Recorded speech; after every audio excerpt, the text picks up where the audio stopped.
Okay po, para po sa mga nagtatanong ano po sa kung wala na ba dito ang kambal o ano po ang nangyari. So gusto lang namin maging malinaw. Ito po ay napag-usapan po namin ng maayos at ito po ay para sa pagtupad ng kanilang yung mga pangarap kasi yung nature din talaga ng trabaho ko ay madalas ay nasa travel ako. Kaya hindi po ako lagi-lagi dito at may mga pangailangan na kailangan dapat matugunan agad. So, sa umpisa ay medyo lang yon. Kumbaga, sa umpisa ay parang hindi masyadong seryoso, ngunit dumating sa point na kaya talaga kung tutuhanin natin. So, yun ay okay naman po sa kanila at nag-usap din kami ni Kalinga Prab at Edna, Kuya Bal. So, ito po ay maayos po namin na pinag-usapan. So, wag po kayong mag-alala at yun po ang pinakalayunin po natin na nasa na po ay maabot nila yung kanilang kanilang layunin talaga. Dahilan po kung bakit kumbaga buo ang loob naming dalahin sila dito kahit sabihin natin na wala pang saradong usapan na i-absorb talaga sila as scholar sa kanilang pag-aaral. Kami talaga ni Merlin, Mrs. ay nag-usap kami if in case ay absorb talaga namin kami magparal sa kanila and para naman po sa para sa mayroon pong comment kasi medyo nung unang mga vlog natin na kung gustong tumulong ay kailangan ba patrabahuin sila. Hindi ba pwedeng tumulong na hindi sila magtrabaho? Salamat po sa concern doon. Hindi ko lang mention kung sino. Nandun po sa mga naunang video po natin. Pero in fairness po, okay lang siguro kung nandoon sila na natili sa Davao at nandito kami. Mahirap din kasi mahirap i-extend yung tulong. Like for example, paano i-connect natin kay Kalinga Prab kung hindi sila pupunta dito sa Bicol. And then sa akin naman, yun talaga yung kung baga mula doon sa nature ng trabaho nila habang nag-aral sila sa Mindanao, isipin po natin na 1 week po silang nagtatrabaho, from Monday to Friday nagtatrabaho, then nag-aaral sila ng Sabado, Linggo. So para sa akin, kung sasama sila sa akin dito at mag-aral sila Monday to Friday, binabaliktad po ang trabaho nila. Actually, kung magtrabaho man talaga that time ay Sabado lang, kasi Linggo nasa church po kami. At hindi po sila lang magtatrabaho, lahat po kami nagtatrabaho doon. And yun po, bilang kapalit. Now, anong gusto natin mangyari? Sa mga nag-comment doon na hindi ba pwedeng tumulong na hindi magtrabaho? Anong gusto natin sabihin? Anong gusto natin mangyari? Yung mga anak ko magtatrabaho tapos sila ay nakaupo lang. Siguro hindi naman maganda. At ito po ang tinuturo po natin. Tinuturo po natin maging masipag. Tinuturo po natin na hindi maging tamad. And dahil gusto po natin na mailagay sa kanilang isip yung sipag. Ano sasabihin ng aking mga anak na sila ang nagtatrabaho tapos yung ang kambal? Hindi. So pero hindi po namin ginawa na sila lang ang nagtatrabaho. Lahat po kami, At gusto namin maging malinaw kapag nag-vlog po doon, ulitin ko po, medyo matagal na po, pero marami pa pong gano'n ng comment. So, salamat po sa mga nakakaunawa, pero ito po ay para sa mga hindi nakakaunawa. Wala pong vlog doon na nagtrabaho sila na sila lang. Lahat po kami, sama-sama kami doon. Pero, siyempre, nakafocus doon sa kanila, yung video. So, yun po. At alam ko, marami sa inyo nakakaintindi dyan. So, yun po. Ang pinaka-purpose namin mapunta dito is ma-connect kay Kalinga Prab if in case, kasi hindi naman talaga namin tiyak na i-absorb siya, pero kami na mismo nag-decide if in case hindi sila may absorb, kami po ang magpapaaral sa kanila. Ano? So, yun po sa mga yung nag-comment ng ganon, ano, baka yun ang yun ang pamamaraan mo kapag tumulong ka. Okay lang man kung nasa malayo talaga, pero sa bahay, kung sama-sama kami sa bahay, hindi pwede na hindi sila magtrabaho. Kasi nagtatrabaho ang mga anak ko tapos sila hindi, 'di ba? So unfair naman sa mga anak ko. So yun po yung point ko doon. And ngayon ay nandoon na sila. Nandun si Edward sa kay Kalinga Prab, tapos si Edwin ay dito kay sa Vloggers Quarter, ano. And sana po ay maging maayos at yun talaga maabot yung kanilang. So of course may mga biro-biro tungkol sa mga malapit kay Pao. So wala namang masama doon, pero ang pinakaano talaga namin ay focus sa pag-aaral. Huwag makalimot sa layunin po natin kung bakit nandito sila. Okay?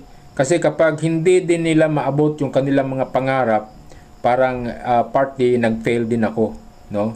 Sa layunin para sa kanila. Ano? So, kasi yun po yung dahilan kung bakit nandito sila. So, sana po ay maging maayos ang lahat. At narito pa rin kami. Mayroong every first Sunday ay dito po sila at para magkaroon din kami ng banding-banding. Siyempre, nandito yung isang kapatid nila, si Jimmy, napaiyak na nga. So, yun po, sa mga wala po, okay lang po kami. Maayos po namin pinag-usapan ng lahat. So, siguro may mga update na lang later paminsan-minsan at pasyal kami doon. Kita-kita pa rin po kami kasi madalas din kami sa hiding place, no. So yun po. So ito po ang susunod na mapapanood po natin ay ito po yung interview, parang usapan namin ni Edwin pag-alis niya, at pati din po si Ate Merlin, meron po siyang sinasabi. Okay po, so God bless po sa ating lahat. Hapon sa lahat. Ngayon po ay ngayon lang kami mag video tungkol sa paalam ni Edwin. Kay Edward ay hindi kami nakakuha ng at least ngayon ay malalaman ninyo lahat, So ngayon tanungin natin at kung ano ang kanyang talagang balak gawin sa buhay. Maluwag po sa ating kalooban, walang bahid ng anumang sama ng loob. Okay, so then ano mo? Po tayo, unang-una po gusto po sana ako magpasalamat sa inyo ng maraming salamat po kasi nga dahil sa inyo narating ako rito sa dito. Natulungan ako nila Kuya Rab and nakapag-aral ako ng maayos. Yun, thankful kay God. Kayo yung ginawang way ni God na para yun, matulungan mo. So, yun nga ulit nga, maraming salamat ulit. Nay and Tay. Kuya Pong, sa pamilya ninyo, maraming salamat sa inyo. So, saan ka pupunta? Doon kayo kay Ate Edna po. Doon na po ako Doon ka sa bahay nila? Opo. Bahay talaga? Hindi, doon sa sa kabila. Sino kaya reason? Alam na this. Yung pinaka-rason talaga yan. Makapag-aral. Yun. Focus. Alam na. Pangalawa na lang sino? Pangalanan pa ba? Hindi na. Siyempre, kung may ganang pagkakataon, maging inspirasyon. So, masabi ko lang, huwag tayong mawala doon sa focus sa pag-aaral.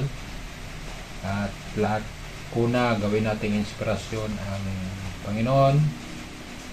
At pangalawa, yung ating mga magulang na kahit malungkot, malayo kayo sa kanila, siyempre gusto nila na maabot ang inyong mga pangarap. Yun, saka sila si Kuya Rab din, Kuya Bal, Ted na, kasi sila din yung pamilya na umaalalay sa inyo. Sana ano man ang marating, huwag natin kalimutan yung mga taong naghatid sa iyo sa tugatog ng tagumpay. Yak. Ang lalim na. So, ganon. Pag doon, siyempre, iba dito sa bahay. So, doon, kailangan maga na kayong gumising. Tapos, siyempre, dito, parang tayo lang. Doon, ay may mga gamit tayong dapat din. Siya yung nasa ayos. Tapos, wag hintay ng kung pwede, initiate tayo kung anong dapat gawin na hindi iisipin yung ginagawa ng iba. Gawin natin na bukas sa kalooban. Okay, so para po sa Masalita pa. Para po sa mga magtatanong, yun po, si Edward nandoon na kila Kuya Rab, si Edwin pupunta doon sa kila Kuya Bal sa Vloggers Quarter sa Lighthouse. Yan. And then kami dito, okay lang kami. May usapan lang kami tungkol sa Sunday worship. Every first Sunday. First Sunday dito kayo. Kahit first Sunday lang. Kasi para hindi din namin yan. So, yun lang, bless sa lahat. Yun nga, lagi namin sinasabi sa inyo na huwag mawala sa focus sa pag-aaral. Tapos, kanina pa ako umiyak nung nagsasabi pa lang siya. Halo-halo na itong buha. So, salamat sa inyo. Kasi, naging kahit ilang lang ay naging part kayo ng pamilya. Hermosilya.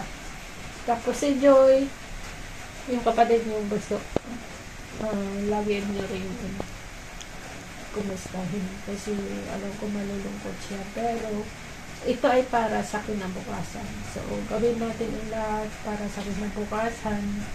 Wala kaming ibang hinahangad kundi makatapos kayo sa pag-aral. Kasi siyempre, bilang magulang, yun talaga yung desire ng mga magulang na makapagtapos ang mga anak mo sa pag-aaral. So, kayo ay hindi na iba sa amin. Dalangin namin na matupad talaga yung pangarap. Tapos, ay parang ang layo naman, andyan lang naman kayo kila Ate Edna. So makikita pa rin tayo lagi at lagi naman kaming napunta doon. Alam ko na sa kanilang sa pamamagitan nila ay matutupad yung mga pangarap niyo. Yun lang, huwag mo wala talaga sa focus at tawag niya, patuloy lang na maging malapit sa Panginoon. Ayun lang. God bless. Ingat kayo palagi. Andito lang kami. Mag-chat lang kung anong problema.